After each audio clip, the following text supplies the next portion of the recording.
Kai aš jau mokyklą, buvo visko, turėjom pravardės, juokėmės šiek tiek iš silpnesnių, tampėm mergaitėm už kasyčių. Pažiūrėkime, ar kas mokykloje pasikeitė. Tiesiog būna, kad pravardžiuoja negražiai ar kažkas nutinka. Jau keletą metų Švietimo ir mokslo ministerija skiria ypatingą dėmesį prevencinių programų įgyvendinimui mokyklose. Programos esmė yra užkirsti kelią patyčioms mokykloje ir jos siekiamybė yra sukurti saugią aplinką, kad vaikai jaustųsi saugus ir už tai būtų atsakingi suaugę žmonės. Pirmoji programa Zipio draugai.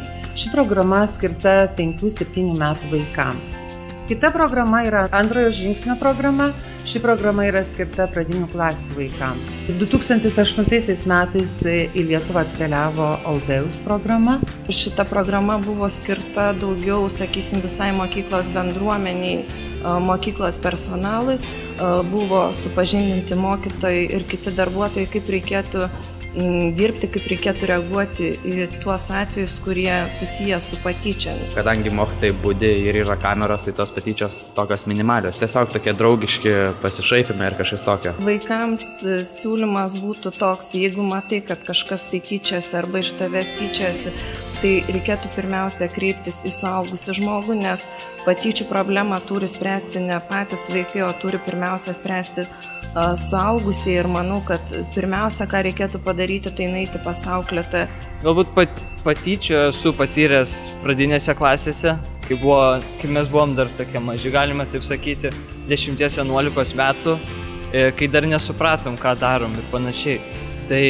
Bet paaugus 7, 6, 8 jau klasės mes jau kaip ir žmonės paaugę ir įgavom tą supratimą, kaip bendrauti ir kad tos pašaipos kartais gali būti skausmingos. Reikia visiems kalbėti ir žiūrėti į tą procesą kaip į būtiną, kad jeigu aš vieną atvejį sustabdžiau, kad daugiau to nebus, taip negali būti. Tai tėveliai turi budrus būti, nes vaikai dažnai, kaip minėjau, mokosi iš jų, jeigu tėvelis šaukia.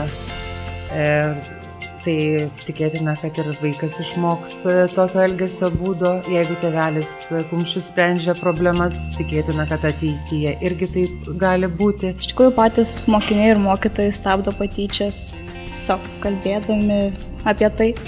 Mes stengiamės suteikti pagalbą, galbūt patys apginti, o jei to neužtenka, padėti kreiptis į mokytojus, psichologus. Aš manau, kad pirminis Alvėjaus tikslas mokykloje buvo, kad vaikai mokykloje jaustųsi geriau, saugiau ir būtų ta aplinka, atmosfera žymiai geresnė. Tai manau, mes prie to einame ir siekiame, nes kiek rodo mokinių apklausos, tai sakysime, jie mokykloje jaučiasi pakankamai saugus ir tai yra iš tikrųjų labai geras dalykas. Mes bandome tinkamai bendrauti ir atsižvelgiant į žmogų, jo charakterį, jo kažkokiais užgauliais žodžiais neįžeisti. Džiugu, kad patyčių mastai mažėja. Prie to neabejotinai prisideda daugybė mokyklose vykdomų socialinių projektų. Išvien veikdami mokytojai, vaikai ir tėvai gali pasiekti, kad patyčių problema būtų įveikta greičiau ir šis nemalonus žodis būtų pamirštas.